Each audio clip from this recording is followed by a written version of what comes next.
श्री कृष्ण जी की नगरी द्वारका पूरी समुद्र में डूब गई थी। श्री कृष्ण जी के समक्ष सर्व यादव आपस में लड़कर मर गए थे। एक मछुआरे शिकारी ने श्री कृष्ण जी के पैर के तलवे में विषाक्त तीर मारकर वध किया।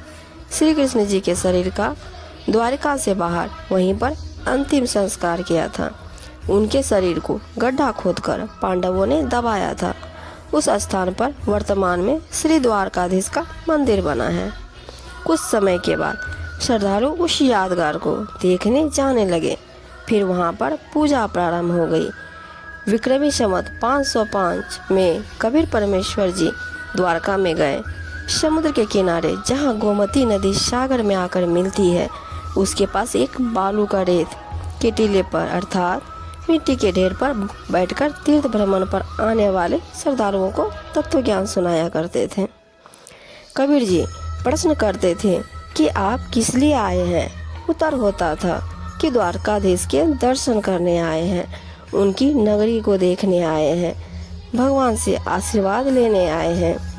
कबीर साहब ने कहा करते, एक वैद्य था, वह नब्ज पकड़कर रोग जान लेता था, औषधि देकर स्वस्थ कर देता था। उसकी मृत्यु के उपरांत वैद्य के शरीर को जमीन में दबाकर अंतिम संस्कार कर दिया।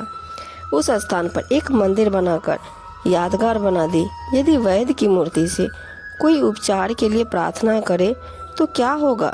श्रोताओं का एक सुर में उत्तर होता, मूर्ति वैद्य वाला कार्य थोड़ी ही करेगी। कबीर जी कहते थे, तो उस व्यक्ति को क्या करना चाहिए?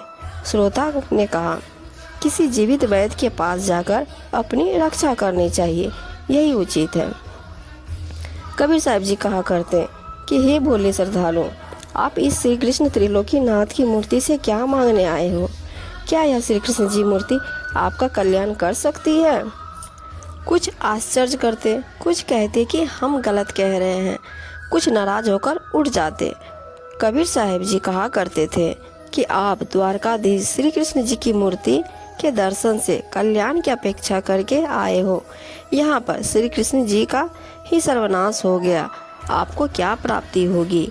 आत्म कल्याण तथा सांसारिक सुख प्राप्त करना है तो बताऊंगा जिससे आपका कल्याण संभव है। इस प्रकार सत्य को समझकर भ्रमे हुए श्रद्धालुओं को यथार्थ भक्ति प्राप्त हुई। जहाँ बैठकर कबीर साहब जी सदुपदेश किया करते, उस स्थान पर एक गोलाकार चबूतरा यानी कि कोठा बना रखा है। कहा जाता है कि आज तक उस बालू के रेत के टीले को समुद्र की लहरों ने छुआ भी नहीं। समुद्र में ज्वार भाटा आता है, तब भी समुद्र की लहरें उस ओर नहीं जाती। एक समय गोरखनाथ काशी में स्वामी रामानंद जी से साक्षात करने के लिए आए। जब ज्ञान गोष्ठी के लिए एकत्रित हुए, तब कबीर साहब भी अपने पूज्य गुरुदेव स्वामी रामानंद जी के साथ पहुँचे थे। एक उच्च आसन पर रामानंद जी बैठे, उनके चरणों में बालक रूप में कबीर साहब बैठे थे। गोरखनाथ जी भी एक उच्च आसन पर बैठे थे तथा अपना त्रिशूल अपने आसन के पास ही जमीन में गाड़ रखा था।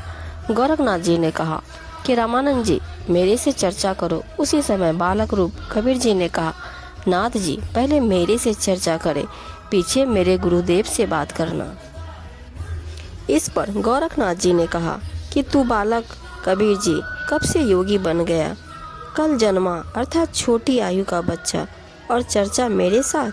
तेरी क्या आयु है और कब बैरागी बन गए?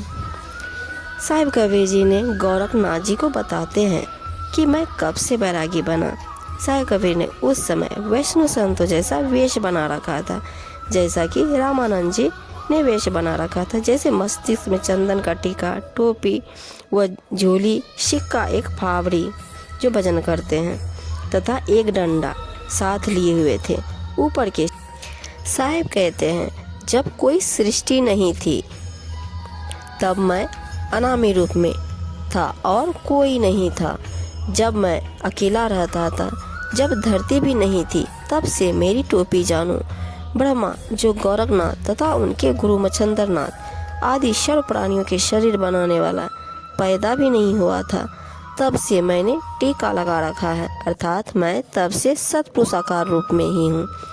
सतपुरुष त्रेता युग द्वापर तथा कलयुग, ये 4 युग तो मेरे सामने असंख्य जा लिए।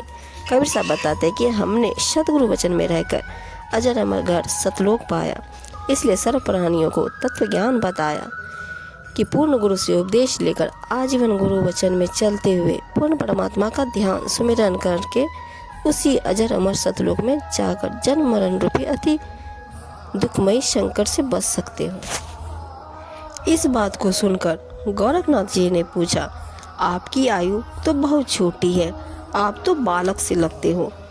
साहिब कबीर ने कहा, करोड़ों नारद तथा मोहम्मद जैसी पाक आत्मा भी आकर जा चुके हैं, देवताओं की तो गिनती नहीं, फिर आम मनुष्य शरीरधारी प्राणियों तथा जीवों का तो हिसाब ही क्या लगाया जा सकता है। मैं न बूढ़ा न बालक, मैं तो जवान रूप में रहता हूँ, जो ईश्वरीय शक्ति का प्रतीक है। यह तो मैं लीलामय शरीर में आपके समक्ष हूँ। यह सुनकर श्री गोरखनाथ जी जमीन में गड़े लगभग 7 फुट ऊंचे त्रिशूल के ऊपर के भाग पर अपनी सीधी शक्ति से उड़कर बैठ गए और कहा कि यदि आप इतने महान हो तो मेरे बाद ऊंचा उठकर बातें करो। यह सुनकर कबीर साहब बोले, नाथ जी, ज्ञान गोष्ठी के लिए आए हैं, न कि नाटकबाजी करने। आप नीचे आए तथा सर्वभक्त समाज के सामने यथार्थ भक्ति संदेश दें। श्री गोरखनाथ जी ने कहा कि आपके पास कोई शक्ति नहीं है, आप तथा आपके गुरुजी दुनिया को गुमराह कर रहे हो। आज तुम्हारे पोल खोलेंगे, ऐसे तो हो तो आओ बराबर। तब कबीर साहब के बार बार प्रार्थना करने पर भी नाथ जी बाज नहीं आए तो साहिब कबीर ने अपनी पराशक्ति का प्रदर्शन किया। साहिब कबीर जी की जेब में एक कच्चे धागे की रील थी, जिसमें लगभग 150 फुट लंबा धागा लिपटा हुआ था, को निकाला और धागे को एक सिरा पकड़ा और आकाश में फेंक दिया। वह सारा धागा उस बंडल से उघड़कर सीधा खड़ा हो गया। साहिब कबीर जमीन से आकाश में उड़े तथा लगभग 150 फुट सीधे खड़े धागे के ऊपर वाले सिर पर सुखासन पर बैठकर कहा कि आओ नाथ जी बराबर में बैठकर चर्चा करें। गोरखनाथ जी ऊपर उठने की कोशिश की, लेकिन उल्टा जमीन पर टिक गए। नाथ जी की कोई कोशिश सफल नहीं हुई। तब जान गए कि यह कोई मामूली भक्त या संत नहीं है, जरूर कोई अवतार है। तब साहिब कबीर से कहा कि हे परम पुरुष, कृपया नीचे आए और अपने दास पर दया करके अपना परिचय दे। आप कौन शक्ति हो, किस लोक से आना हुआ है। तब कबीर साहब जी नीचे आए और कहा, गोरखनाथ जी, मैं तो अभिगत स्थान से आया हूँ। मैं तो स्वयं शक्ति से बालक रूप बनकर काशी में एक लहरतारा तालाब में कमल के फूल पर प्रकट हुआ हूँ। वहाँ पर नीरुनिमा नामक जुलाहा दंपति को मिला, जो मुझे अपने घर ले आया। मेरे माता पिता नहीं है, न ही मेरे कोई घरदासी है, और जो उस परमात्मा का वास्तविक नाम है वही कबीर नाम मेरा है। आपका ज्योति स्वरूप, जिसे आप अलख निरंजन कहते हो, वह ब्रह्म भी मेरा ही जाप करता है। मैं सतनाम का जाप करने वाले साधक को प्राप्त होता हूँ, अर्थात वही मेरे विषय में सही जानता है। हाड़ चाम तथा लहू से बना मेरा शरीर नहीं है। कबीर साहब सतनाम की महिमा बताते हुए कहते हैं कि मेरे मूल स्थान में सतनाम के आधार से जाया जाता है। प्रभु कबीर जी कह रहे हैं, मैं उसी का जाप करता हूँ।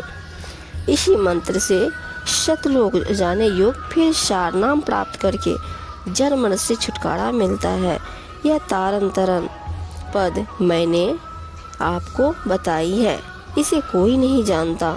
गोरखनाथ जी को बताया कि हे पुण्यात्मा, आप काल क्षर ब्रह्म के काल में ही हो, न जाने कितनी बार जन्म ले चुके हो। कभी 84 लाख जन्मों में कष्ट पाया, कभी 4 युग की भक्ति को काल अब नष्ट कर देता है यदि आप मेरी शरण में नहीं आते। गोरखनाथ के मन में विश्वास हो गया कि कोई शक्ति है जो कुल का मालिक है। फिर गोरखनाथ जी ने कहा कि मेरी एक शक्ति और देखो।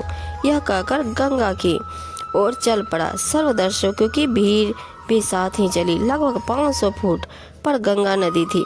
उसमें जाकर छलांग लगाते हुए कहा कि मुझे ढूंढ दो, फिर मैं आपका शिष्य बन जाऊंगा। गोरखनाथ जी मछली बन गए। साहिब कबीर ने उसी मछली को पानी से बाहर निकालकर सबके सामने गोरखनाथ बना दिया। तब गोरखनाथ जी कबीर साहब को पूर्ण परमात्मा स्वीकार किया और शिष्य बने।